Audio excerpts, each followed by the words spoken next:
Halo semuanya, selamat datang di ulasan kita kali ini. Hari ini, kita bakal ngebahas sesuatu yang mungkin sering kita dengar, tapi kadang suka kita sepelekan.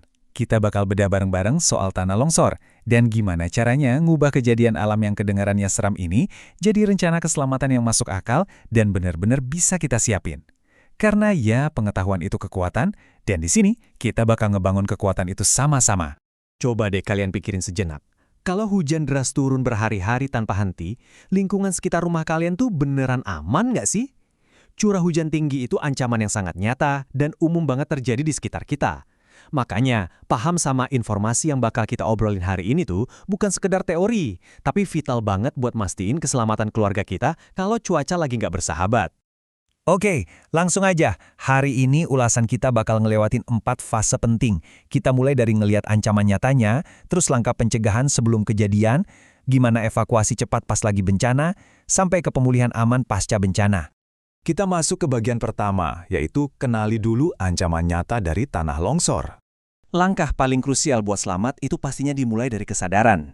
Intinya, kita harus tahu betul medan di sekitar kita.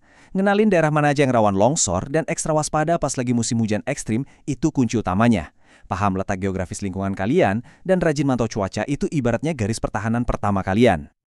Lanjut ke bagian kedua, langkah pencegahan prabencana. Gimana sih prakteknya? Nah, di sini kelihatan jelas gimana kita tuh sebenarnya bisa merekayasa lingkungan sekitar buat jadi pertahanan fisik. Banyak yang bisa dilakuin, mulai dari ngurangin tingkat keterjalan lereng biar nggak terlalu curam, sampai membangun dinding penahan dan jangkar buat bikin tanah lebih stabil. Terasering yang dilengkapi sistem drainase yang oke juga ngaruh banget buat mecah aliran air. Terus pastikan juga ada tanggul buat nahan runtuhan batu, bikin selokan air hujan yang kuat, dan lakuin pemadatan tanah di area sekitar rumah. Tapi, ya ngandelin struktur buatan aja tuh jelas nggak cukup kalau kita nggak barengin sama alam. Kelihatan banget kan bedanya di sini. Jangan sampai kita nebang pohon sembarangan atau menggunduli hutan. Justru kita harus rajin lakuin penghijauan. Pilih tanaman yang akarnya masuk dalam ke tanah, lalu tanam dengan jarak yang pas. Kenapa? Karena akar-akar ini tuh bakal kerja layaknya jangkar alami yang super kuat buat ngikat tanah. Dan jujur aja, aturan pencegahan yang paling mutlak itu justru yang paling simpel. Hindarin aja bangun rumah atau fasilitas penting di daerah yang udah jelas-jelas rawan longsor. Menjauh dari zona merah sejak awal pemilihan lokasi, itu udah pasti langkah yang paling gampang dan efektif yang bisa kita ambil. Sekarang kita masuk skenario terburuk. Bagian ketiga saat bencana terjadi. Waktunya untuk evakuasi cepat.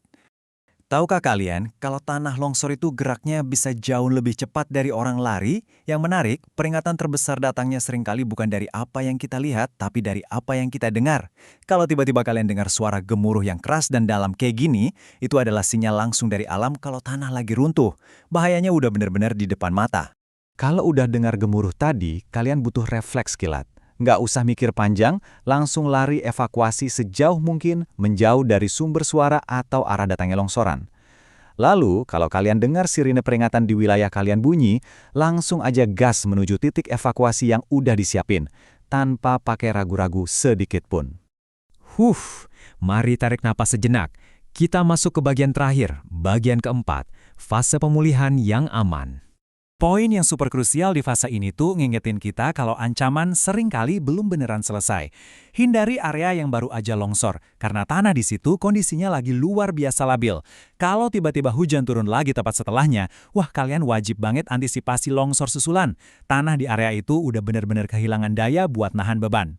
Dan di tahap paling akhir ini, fokus kita beralih ke pemulihan komunitas secara keseluruhan. Ini jalan di dua sisi yang saling melengkapi. Sisi pertama, ya beban kerja fisik. Bersihin material sisa longsor biar akses terbuka lagi dan kehidupan bisa lanjut. Tapi di saat yang sama, yang nggak kalah pentingnya adalah ngedukung pemulihan trauma psikologis buat para korban. Nyembuhin mental masyarakat, itu sama pentingnya loh dengan nyingkirin puing-puing fisik di jalanan mereka.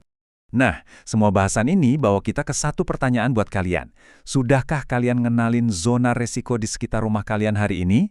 Terapin deh pengetahuan soal rekayasa struktur, kesadaran alam, sama langkah evakuasi yang baru kita obrolin ini sekarang juga, sebelum awan gelap mulai ngumpul. Karena percaya deh, kesiapsiagaan kita hari ini adalah keselamatan kita di esok hari. Terima kasih sudah menyimak ulasan ini dan tetap aman ya semuanya.